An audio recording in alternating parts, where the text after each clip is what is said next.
most men don't realize the illusion of choice is actually a meticulously crafted deception keeping them blind. You believe you're making decisions, charting your own course, building a life of purpose. You pick the clothes you wear, the words you use, the path you walk, but beneath the surface, a far darker impulse has been pulling your strings from the very start. It has nothing to do with free will. It has everything to do with the face you show the world, the persona you've so carefully built. This is the first lie you tell yourself, and it's the one you fight hardest to believe. Every man has a forbidden desire he can't admit. It's not weakness, it's not inherently bad, it's the silent hand shaping his choices, his pride, even his love. Think back to a moment when you felt an impulse you immediately suppressed, a word you wanted to say, a glance you held for a second too long, a feeling you told yourself was wrong. That impulse didn't disappear, it went into the vault. And from inside that vault, it began to build a persona for you, a mask, a meticulously crafted character designed to keep that desire locked away and invisible, both to others and to yourself. This persona is your greatest achievement and your most profound cage. You see it in the way you walk into a room, a subtle adjustment of the shoulders, a practiced smile. The way you speak with a certain kind of authority that you secretly feel you don't own. You watch other men, you see the same performance. The gym rat who needs to prove his strength, the businessman who needs to prove his influence, the nice guy who needs to prove he's harmless, each of them is wearing the same kind of mask, built from the same material, shame. The shame of a desire unacknowledged, the shame of an ambition that feels too raw, too primal to be spoken aloud. Tonight, we expose the hidden corners of desire, underlying motives, and inner battles. If you've ever felt a profound unease, a sense that something about the game you're playing is off, stay, this is for you. Like this video, subscribe if you're ready to confront the true self hidden deep within. Take a slow breath, let's go deeper. Your mask isn't just a social tool, it's a psychological prison, and it's built from the memories you've tried to bury. The time you wanted to lash out but smiled instead, the time you longed for something you told yourself you didn't deserve. Each of those moments became a brick, and you built a wall between who you are and who you want the world to believe you are. Consider a man named Mark, a good man. He's a project manager, a husband, a father of two. He believes in being fair, in doing the right thing. He's the kind of guy who buys a round for his team on a Friday, who coaches his son's soccer team, who listens patiently when his wife vents about her day. He's the model of a respectable man. But watch his eyes in a meeting, when a young, ambitious subordinate speaks up and takes credit for an idea Mark quietly suggested. Mark's face is a perfect portrait of calm acceptance. He nods, he smiles, he says, "A great point, Kevin." But his eyes have a flicker of something else, something cold, something primal. A lockdown flash of resentment, of a hunger for dominance that his good guy persona forbids him from expressing. In that moment, the mask cracks. The flickering of the overhead light catches the tension in his jaw, the tightness around his eyes. He has a rule: a good man doesn't feel envy, a good man gives credit freely. But the primal part of him, the part that desires power and recognition, doesn't care about his rules. It's still there. This is the hidden cost of the mask. It doesn't eliminate your desires, it simply forces them to operate in the shadows. The energy Mark spends maintaining his good guy image is immense. Every handshake, every smile, every act of patience is a deliberate, exhausting effort.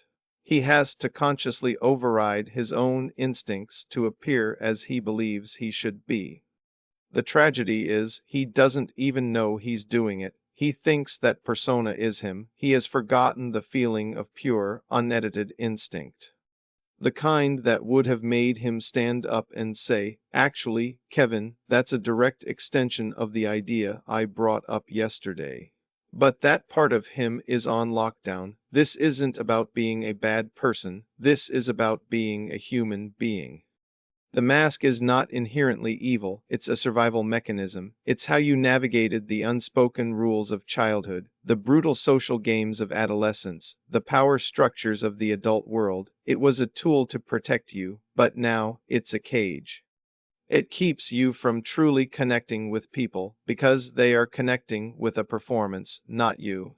It keeps you from understanding your own motivations because you have buried the very desires that drive you. Tonight, when Mark looks in the mirror, he won't see a good man. He'll see a man haunted by the ghost of a desire he has been trained to kill. He will see a perfect reflection of his mask, and for a fleeting moment, he will wonder what it would feel like to take it off. But he won't, not yet, because he's terrified of what's underneath. He's terrified of his own shadow. But that's only the surface. The real danger hides deeper. The mask you wear is not just a silent prison, it's a stage, and your words are the script. They never told you that the words people use are often a deliberate distraction from the primal truths. Their body language and subtle habits are screaming. Most men listen for the literal meaning, the confident tone, the reassuring phrase. They hear the performance, not the man behind it, and in doing so, they miss the most critical information of all. Let's go back to Mark after the meeting. He's at the coffee machine with Kevin, the young subordinate.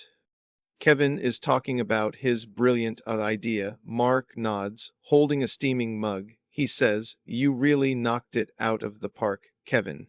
That's the kind of initiative we need." His words are a fortress of professional politeness, a shield. But look closer. His fingers are wrapped so tightly around the mug that his knuckles are white. He holds the mug a little too high, a subtle barrier between him and Kevin. He makes eye contact for a moment, and it's a hard, direct stare, not the friendly gaze of a mentor. Then he breaks it, looking down at the swirling coffee. He is saying, "I'm happy for you." His body is screaming, "I resent you." This is the language of contradiction. The moment you learn to read it, the world opens up in a new, unsettling way. You see the father who says he's proud, but whose face tightens when his son talks about his passion. You see the woman who says I'm fine, but whose shoulders are pulled forward, her posture a silent, defensive retreat.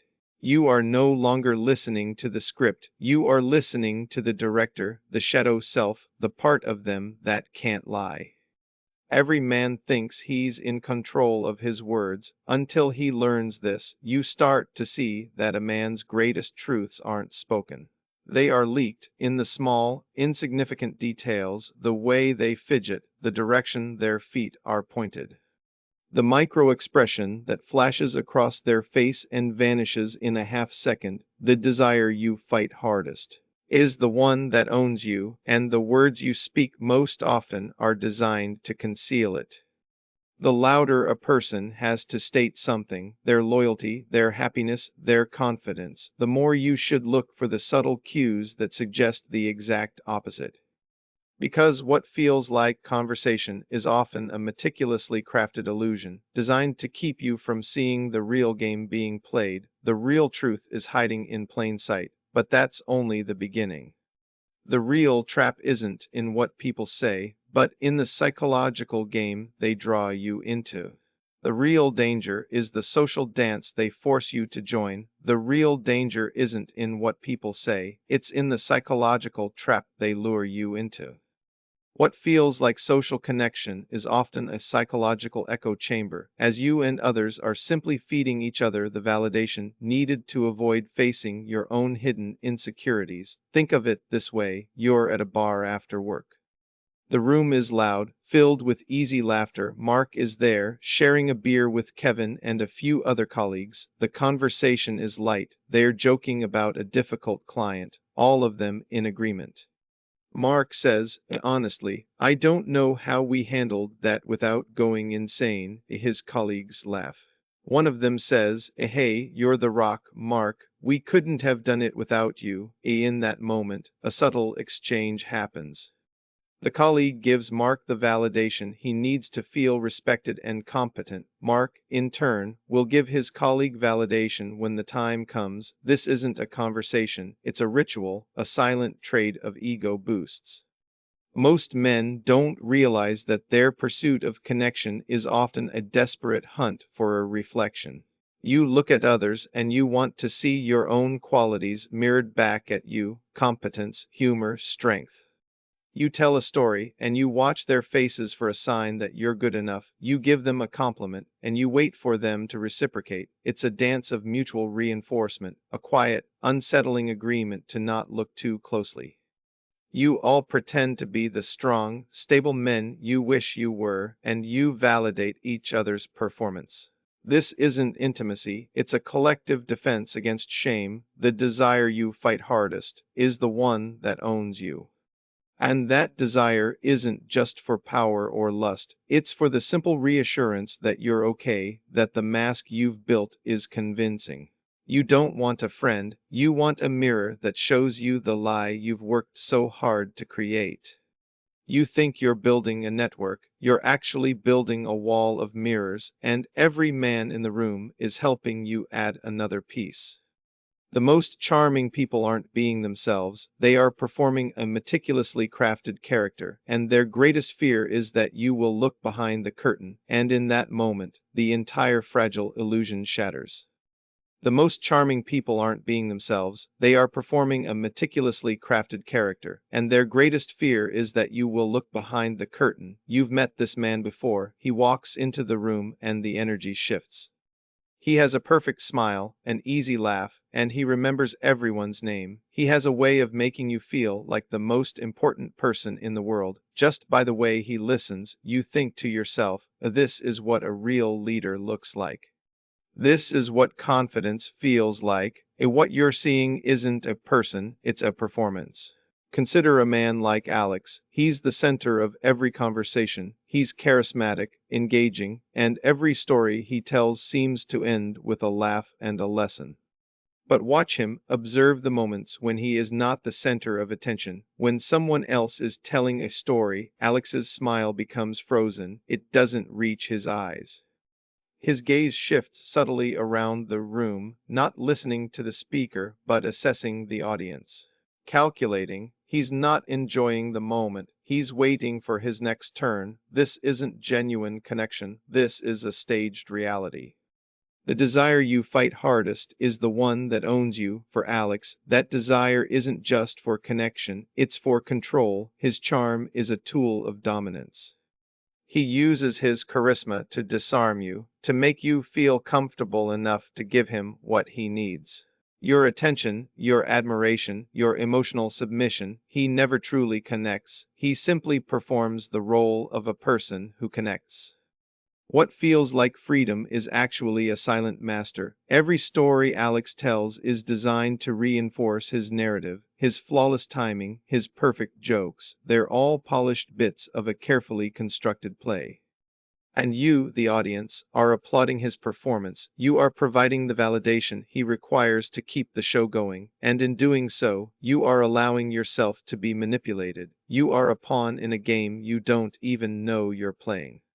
The curtain is pulled so tight, the lighting so perfect, that you never think to look for the stage hands. But the moment you do, the entire illusion shatters, the cracks start to show, the smile that doesn't reach the eyes. The moment of panic when he loses control of the conversation, and you realize that his charm isn't a sign of his strength, but of his profound, deep-seated insecurity. His greatest fear isn't that you'll dislike him, it's that you'll see him. And this is where the real game begins. Every relationship, romantic or professional, is built on a series of unspoken contracts and power dynamics, and those who learn to read the fine print hold the true power. Every relationship, romantic or professional, is built on a series of unspoken contracts and power dynamics. Those who learn to read the fine print hold the true power. Most men think of their relationships in terms of love, respect, or friendship. You believe your partner's equals, that's what you're told, but beneath the surface, a different game is being played. A silent negotiation of needs, fears, and control. Consider a man and his girlfriend, Sarah. He loves her. He tells her she can be whoever she wants to be. He prides himself on being an open, supportive partner. What feels like freedom is actually a subtle cage. The unspoken rule is this: I will give you my unwavering support, as long as your dreams don't challenge my sense of security. When Sarah talks about wanting to quit her stable job to start her own business, he smiles. He says, "That's amazing, babe." But the next day, he starts a low-key conversation about how a steady income is important for their future. He's not doing it out of malice. He's doing it because his unspoken contract with her is being broken. His identity as a provider is threatened. His sense of control is slipping. He never told you that the greatest forms of control aren't overt, they're subtle. They operate through praise and subtle sabotage, through encouragement that comes with a silent set of conditions. This isn't just about relationships, it's in every interaction. The boss who praises your hard work but never gives you the promotion you've earned, the friend who celebrates your success but quietly undermines your confidence. What feels like encouragement is often a meticulously crafted illusion designed to keep you trapped in a role that serves them. The desire you fight hardest is the one that owns you, and the desire for control is one of the most powerful. It is not something you are taught to be proud of, so you bury it, and in burying it, it becomes a shadow, a silent partner in all your relationships. It writes the unspoken contracts, it sets the rules no one ever talks about. You are both players in a game you don't acknowledge, and you're both hiding the fine print from each other. But the most unsettling truth is not what you see in others, it's the reflection you begin to see in yourself. The things you hate most in others are often a perfect mirror of the parts of yourself you have tried to bury. And they are begging to be understood, not suppressed. The most unsettling truth is not what you see in others. It's the reflection you begin to see in yourself. The things you hate most in others are often a perfect mirror of the parts of yourself you have tried to bury, and they are begging to be understood, not suppressed. For the past few sections, we've been looking outward. Now, it's time to look inward. Think of a person you instinctively dislike, someone who makes you feel a deep, irrational annoyance. Maybe it's a loud, arrogant colleague. Maybe it's a person who constantly seeks attention. Most men dismiss this as a simple personality clash. You say, "I just don't like people like that." But what if it's not about them at all? What if your aversion to them is simply your own shadow self screaming at you from across the room? Remember Mark, the man who suppressed his ambition and resentment, and Alex, the man who used charm as a performance of control. If you felt a quiet disdain for either of them, ask yourself why. Did you resent Mark's passive acceptance? It's because a part of you, the part you have buried, longs to fight for what you believe is yours. Did you despise Alex's need for attention? It's because a part of you, the part you have been taught is shameful, deeply desires that same level of admiration and control. The very quality you condemn in them is the one you have denied in yourself. Every man has a hidden self. The parts of you that you deem to be unacceptable, those feelings and instincts you've locked away, that's your shadow. And the world is full of people who are not afraid to be a perfect, living blueprint of your shadow. They are not your enemies. They are your teachers. They are showing you the parts of you that you told yourself to kill, but it never left, it just got quiet. Most men live in a state of constant internal conflict, a war between the person they are and the person they pretend to be. This friction, this inner battle, is what gives away your true state, but a master doesn't fight his own shadow. He negotiates with it. He learns to see it not as a flaw, but as a source of raw, unedited power, and once you understand this, you are ready for the next level. Because the masters of influence use subtle psychological triggers, a glance, a pause, a whispered suggestion, to lead without being seen. Most people attempt to control with words, with volume, with aggression. They try to dominate the conversation.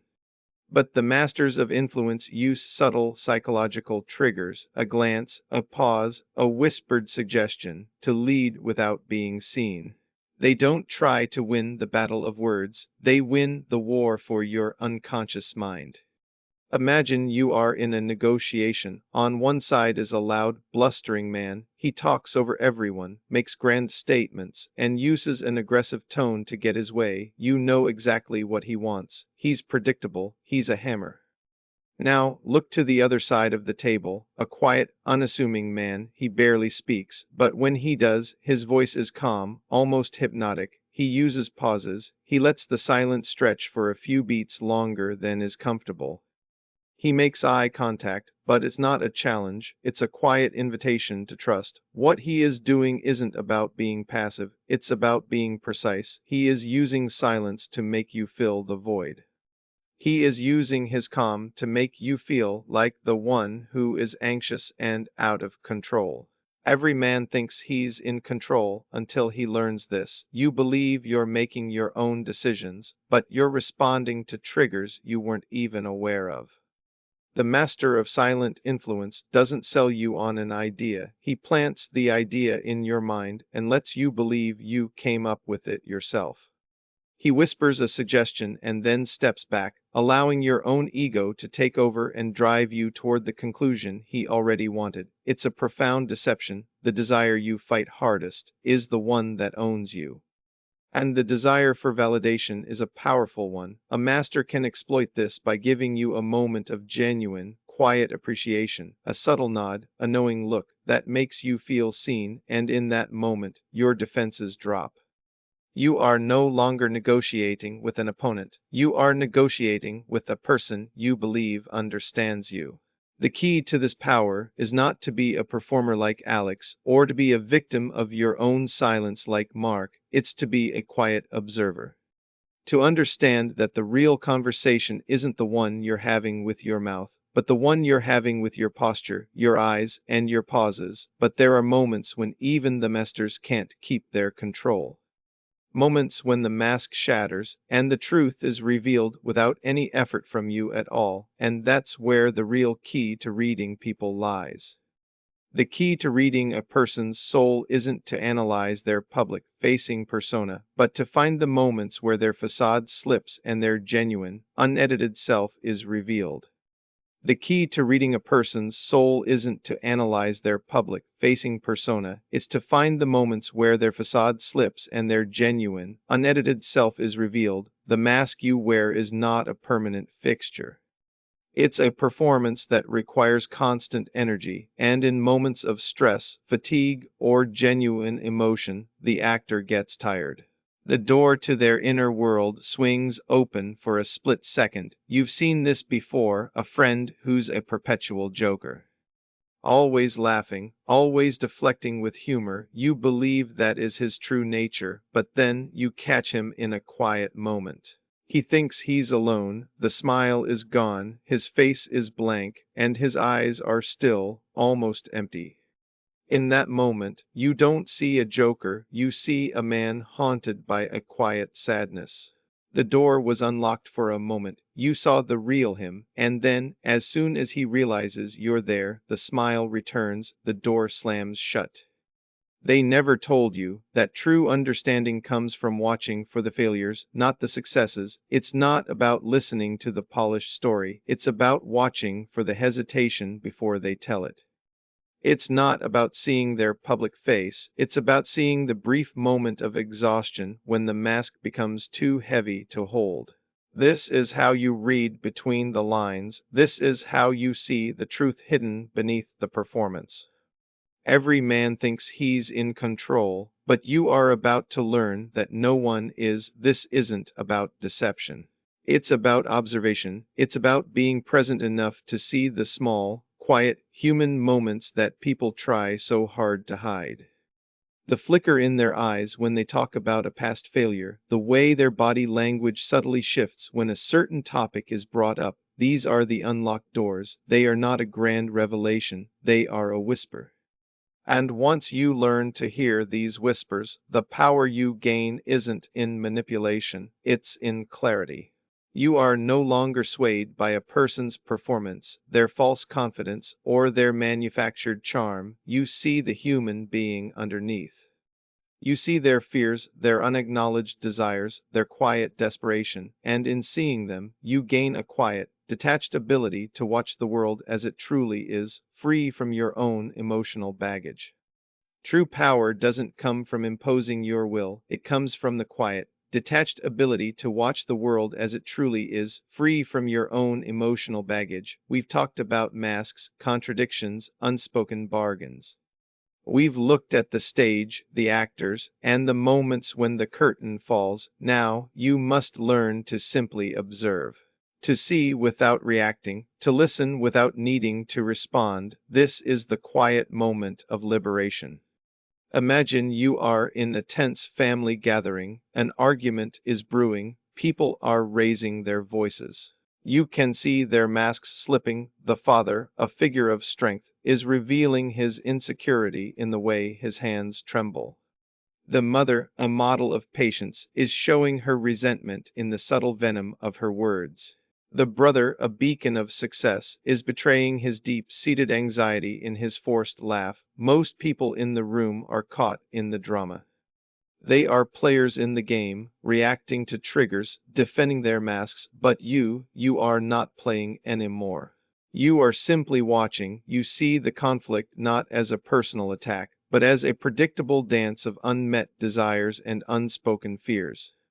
This isn't coldness, it's clarity. What feels like emotional detachment is actually a profound deception, a freedom from the emotional chains that bind everyone else. You're not involved in the chaos because you have no ego to defend. You don't need to prove your mask is real because you know it's a fiction. You don't need to win the argument because you understand the real game isn't won with words. Every man thinks he's in control.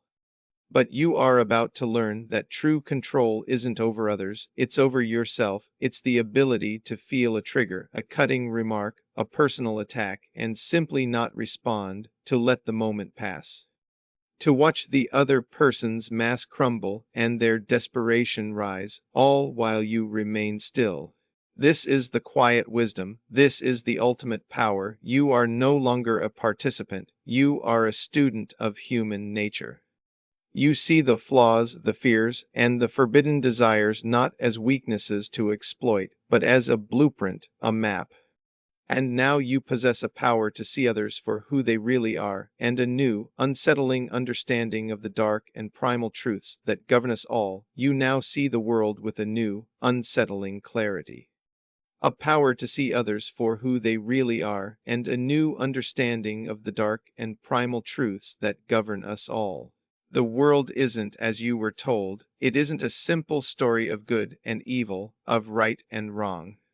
It's a stage filled with actors, a quiet war of psychological contracts, a dance of shadows and unacknowledged desires. And you, for the first time, are no longer just a member of the audience. You can see the strings, you can hear the whispers. You can feel the unspoken truth in the silence. This isn't a moment of triumph. It is a moment of quiet, heavy acceptance. The mask you built is still there, but you know it's just a piece of you, not the whole truth. The unacknowledged desires you buried are still there, but you now see them not as flaws, but as a source of raw, unedited power waiting to be understood. You've walked through the dark, and you've come out on the other side. But the world didn't get brighter. You just learned to see in the dark. This wisdom is not a gift you can show off. It is a burden you must carry alone. Because once you see the reality of how people operate, once you truly understand the game, you can never unsee it. You will watch people perform their carefully constructed personalities, and you will know their deepest fears in a single glance. You will listen to their words, and you will hear the hidden truth their body language is screaming. You will be free from the illusions, but you will also be alone in your clarity. You are no longer one of them. The journey we have taken tonight was not about learning how to manipulate others. It was about learning to see the truth of human nature so that you could no longer be manipulated yourself. This is the dark wisdom. It is the freedom to exist without the need for social validation, the power to stand alone, anchored in your own truth. No matter what masks the world presents to you, you are no longer chasing shadows, you are watching them. Tonight, when you face your reflection, you'll see the part of you they told you to kill, but it never left. The journey ends here, but your work has just begun. The quiet, unsettling clarity you feel is not a destination, it is a new beginning. You now have the ability to see the strings, to hear the whispers, to feel the unspoken truth in the silence. You are no longer a participant in the game, you are a student of it. The masks others wear will no longer deceive you. The unspoken contracts they offer will no longer bind you. You are free from the illusion because you are willing to look into the darkness that others ignore. This is not a wisdom you can share with everyone. It is a burden and a gift that you carry alone, but you are not alone in this journey. There are others who have felt the same pull, who have followed the same path into the shadows. We are the quiet observers. The real challenge begins now. Go out and see the world through these new eyes. Observe without judgment. Listen without emotion. If you are ready to continue this descent into forbidden knowledge, to uncover more of the dark truths that govern us all, then join us. Like this video to acknowledge the truth you've just seen, subscribe, and ring the bell to ensure you don't miss the next chapter of this forbidden wisdom.